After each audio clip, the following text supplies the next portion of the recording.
এক সপ্তাহ আগে আমরা যৌথভাবে অপারেশন ডেভিল হান্ট শুরু করি।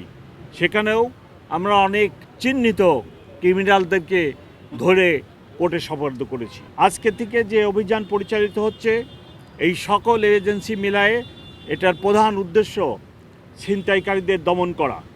আপনারা জানেন, এই ছিনতাইকারীরা অধিকাংশই 15 থেকে 20-22 বছরের বয়সের। সেই জন্য বাংলাদেশ সেনাবাহিনী এবং মেট্রোপলিটন পুলিশ বিভিন্ন জায়গায় ব্লক রেড করছে। আজকেও মোহাম্মদপুর আদাবর এলাকায় ব্লক রেড করা হয়েছে এবং আগামীতেও আমরা ব্লক রেড অব্যাহত রাখব।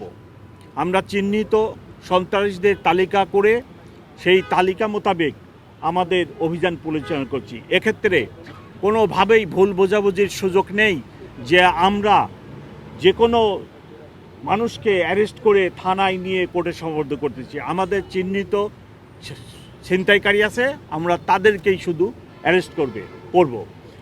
আমরা বাংলাদেশ সেনাবাহিনীর সাহায্যে সহযোগিতায় ঢাকা শহরে মোট 65টি চেকপোস্ট পরিচালনা করছি।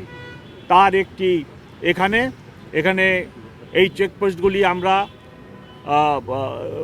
স্থাপন করে চিহ্নিত বা সন্দিগ্ধ মোটরসাইকেল এবং অন্যান্য গাড়ি যারা ব্যবহার করে ছিনতাই করে তাদেরকে অনুসন্ধান চেক করতেছি এবং একটা ব্যালেন্স যাতে এই ছিনতাইকারীরা ধরা পড়ে সেই লক্ষ্যে কাজ করে যাচ্ছি। আমার সাথে বাংলাদেশ আর্মির কর্নেল সাহেব আছেন এবং আমার ডাইনে র্যাবের সিও সাহেবও আছেন। আজকেও বাংলাদেশ আর্মি এবং র্যাব মিলায়ে আপনার মোহাম্মদপুরের ঢাকা উদ্যান আদাবর থেকে চিহ্নিত সন্ত্রাসী টুঙ্গা বাবু, তাকেও অ্যারেস্ট করা হয়েছে, মোহাম্মদপুর থানায় আছে। এর আগে আমরা কবজি কাটা আনোয়ার, তাকেও অ্যারেস্ট করছি। র্যাব এবং আর্মি, বাংলাদেশ আর্মির সহযোগিতায় তাদেরকেও আমরা অ্যারেস্ট করছি। এরকম চিহ্নিত যেসব সন্ত্রাসী আছে তাদেরকে আমরা এই অভিযানের মাধ্যমে